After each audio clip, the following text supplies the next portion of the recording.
Welcome to some fun games to play to prepare your dog for a vet visit. Whether your dog is big or small, super placid or highly aggressive, teaching them cooperative care games at home means that when you get to the vet clinic, they just run through their list of games, not realizing that it's all vet procedures that they previously disliked. As always, please check the description for links to qualified professionals.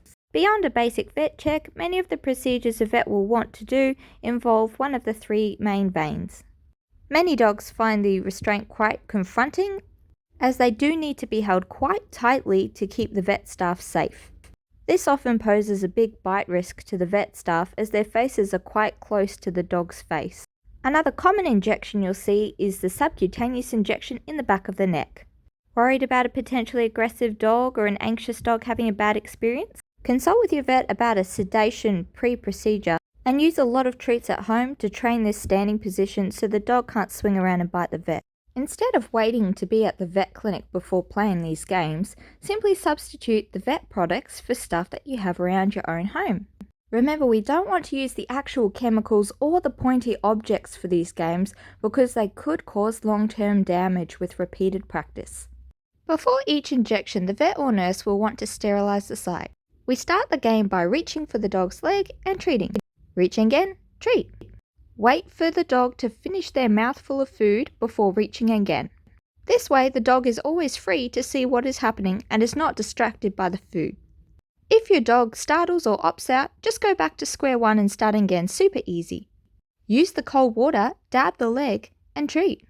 Methylated spirits can be quite cold on the skin, and the feeling of cotton balls and gauze is not natural to dogs. Remember to keep it lighthearted and take it slow. Give it a little rub, release the dog with some treats, game over. Time all your games and keep them to less than 2 minutes at a time. Practice all the common injection sites, including the back of the neck, which is just between the shoulder blades, the front of the neck between the chin and the breastbone, and the outside of the lower back leg. Remember to not hold any food in your dog's face while you do this, or do the games while the dog is still chewing their food. That way the dog is fully aware of what is happening and why they're getting rewarded, so they'll recognize the vet's motions and assume it's a part of the game to be rewarded. To give an injection, the nurse will scruff the back of the neck for the needle, so practice this and quickly give a reward and release for a game. Once your dog knows the scruffing game, we'll progress to adding in the fake needle. Our fake needle is just a ballpoint pen or our fingers. Hold the back of the neck like so between the shoulder blades, and poke the pen or your fingers in the back of it in the same fashion to desensitize to a needle prick. You can see here Dave is not comfortable with me doing it to his jugular, so I simply release him, show him the pen, and do a more gentle version and release him for the easier win. If your dog shows any discomfort at all, you're going too fast and you need to take it a lot slower. Like you can see, I need to take it slower here. Don't forget the back leg. Either standing up or lying down is perfectly fine. Here, you can see that I am not only touching the leg and prodding it with our fake needle, but I am also reaching for the elbow and rolling the vein outwards.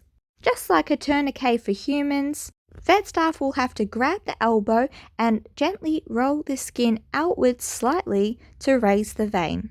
We've played this game before, but if your dog isn't comfortable with one or the other, just practice with the pen or the gripping one at a time. Many dogs will need a skin test at some point in their life. While David Growl hasn't needed this test, many of my previous dogs and fosters have, so I always play this sticky tape game. Simply take some sticky tape, and when your dog's relaxed and comfortable, practice patting them with the sticky tape. Focus on common areas like the groin, the sides, the butt, and even between the toes of the dog. The texture and sound is bound to sound weird to your dog, so even if skin tests aren't on the charts for you and your dog, this is a fantastic game for socializing to different textures and sounds. Yeast tends to congregate in warm areas like between the toes and under the groin, so focus on these areas. If your dog ever needs a cannula placed for anesthetic or fluids, after all the injection games that you've gone through, feeling the bandage wrapping around the leg can still be quite confronting. Use a completely non-stick bandage and practice simply placing it beside your dog's forelimb, wrapping it slightly, stretching it slightly, pressing it slightly, and eventually roll it around the leg. Your dog can be dropped, sitting, or standing for this, so long as you can see they're completely relaxed and you're going slow. To access a vein, vet staff commonly shave the area first, even on short-haired dogs like baubles. I don't have my clippers plugged in today, but if you want to practice with the sound and the vibration, plug it into the wall and press the bottom part, the non-clipping side of the clippers, to the skin to mimic the clipping sensation that is so aversive to many dogs. You can see here that Dave is really struggling to remain comfortable with this game, so I make sure that I go a lot slower by simply showing him the clippers and then rewarding, still waiting for him to finish each mouthful before going back. For these reps, the clippers were not even touching his skin, simply hovering over the top, and then eventually we progress to light rubbing. You can see he's clearly a lot more relaxed, there's less jolting, and while he's still checking it out, he's not as eager to shift or move away. His ears are forward, his body is relaxed, and overall he seems quite comfortable. Eye tests are never planned for and often come as a shock to both dog and owner. Eye accidents can happen at any moment, and the process of assessing eyes is super confronting to almost every dog. Practice reaching for your dog's eyes, reaching for your dog's head, spreading their eyelids, all while staring very rudely. Keep sessions only a few seconds long, super high value, zero cornering with every chance of leaving, so that the dog knows you are not an actual threat and this is still a game. I use a very, very dim torch to flicker light in the vicinity of his eyes. This mimics the various lighting machines vets will use to check the eyeballs, but it is super important to not use a bright light or a laser, as you could permanently damage your dog's vision. There are many different ways to teach this, including via consensual chin rest. If your dog has any history of reactivity, aggression, or growling whatsoever, do not attempt this without the guidance of a professional. Temperature checks are often the butt of many jokes.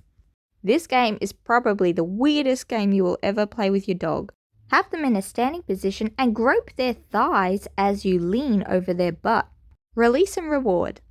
Progress to lifting their tail slightly as you do the same stare. Next, while gripping the base of their tail, use a paper towel to pat their butt. Do not insert anything and simply let go if they decide to move away. If your dog tucks their tail, cringes, scoots their butt, or in any way moves away, go back to simply staring and play that game until they're comfortable to progress again.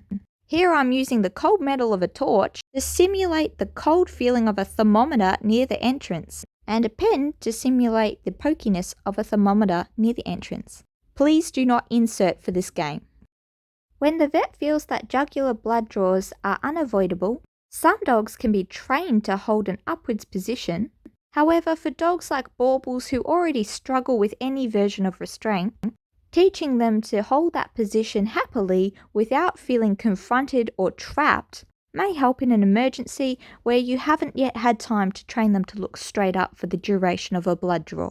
You can see Dave is not comfortable here, so I am keeping sessions super short, lifting very gently, rubbing and releasing very quickly.